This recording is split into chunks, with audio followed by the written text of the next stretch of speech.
Pinalawak pa at pinabibilis ng Department of Agriculture ang paghahatid ng murang bigas sa mga Pilipino. Kabilang na riyan ang Benteng Bigas, meron na program na umabot na sa higit 700 ang sites at higit 6 na milyong mga Pilipino ang natulungan. Si Elijah Canlas sa sentro ng balita. May siyam na miyembro ng pamilya ang ginang na si Marilyn Ortiz. Araw-araw, masusi ang ginagawang pagbabudget ni Marilyn lalo't pabago-bago ang presyo ng mga bilihin. Kaya malaking bagay para sa kanya ang nabibiling murang bigas na programa ng gobyerno. Para sa akin po kasi napakalaking tipid namin kasi sa amin pong pamilya ay 9 po kami kumakain. Kaya kung bibili po ako ng aming konsumo sa isang buwan, aabot po ng isang sako mahigit. Ito po, 20 pesos. Talagang sobrang tipid po namin. Si Socorro Cabello naman, may isang anak na pinag-aaral. Bagamat maliit lang ang pamilya, hangad niya ang mabuting kinabukasan para sa kanila, lalo na sa kanyang anak. Kaya ang natitipid na perang budget sa pagkain, malaking bagay para sa kanila. Ay, napakalaki. Kasi bibili ka ng 60 pesos ng 1 kilo sa Coco Pandan. Dito 20 pesos lang. Malaking kaibahan talaga. Pwede mo naman dagdagan yan ng mabango para mabango. Pero okay na rin siya kahit walang halo.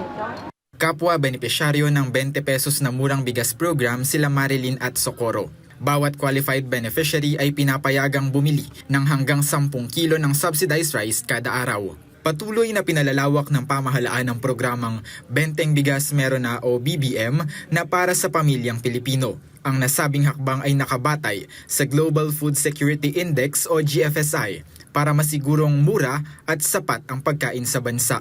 Mula Luzon, Visayas, hanggang Mindanao ay umabot na ang programa at maaari itong mabili sa iba't ibang kadiwa sites sa bansa. Binigyang diin ni Agriculture Secretary Francisco Chu Laurel Jr. na ang programa ay strategic intervention para sa mga Pilipino. Umabot na sa 932 sites na benteng bigas ang naipatayo ng Department of Agriculture sa buong Pilipinas.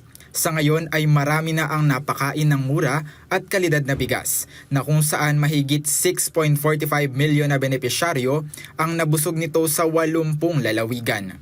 Paliwanag ng DA, ang kita mula sa benta ay muling ipambibili sa palay para sa isang continuous procurement cycle. Tinaasan din ng National Food Authority o NFA ang buying price ng palay sa 30 pesos kada kilo para mas masuportahan ang mga lokal na magsasaka. Dahil dito ay nagkaroon ng siguradong kita ang mga magsasaka kahit may mga suliranin sa global supply. Hinimok din ni Pangulong Ferdinand R. Marcos Jr. ang kagawaran para lalong palawakin ang programa at pahabain ang oras ng pagtitinda. Para naman maiwasan ang pagdaing sa pila ay nagpatupad din ng kagawaran ng appointment system at online registration sa ilang malalaking kadiwa sites. Ipinahayag ni Secretary Laurel na gagamitin ang 3 billion budget para sa procurement ng mahigit 1.8 million sacks ng bigas ngayong taon. Inaasahang mas marami pang lalawigan ang maaabot ng murang bigas sa mga susunod na buwan para sa food security ng bansa. Bukas ang kadiwa ng Pangulo sites mula Lunes hanggang Biyernes, mula alas 8 ng umaga hanggang alas 5 ng hapon. Ito ay kaalinsabay sa utos ng pamahalaan na maging abot kaya sa bawat Pilipino ang murang bigas saan mang panig ng bansa. Elijah Canlas para sa Pambansang TV sa Bagong Pilipinas.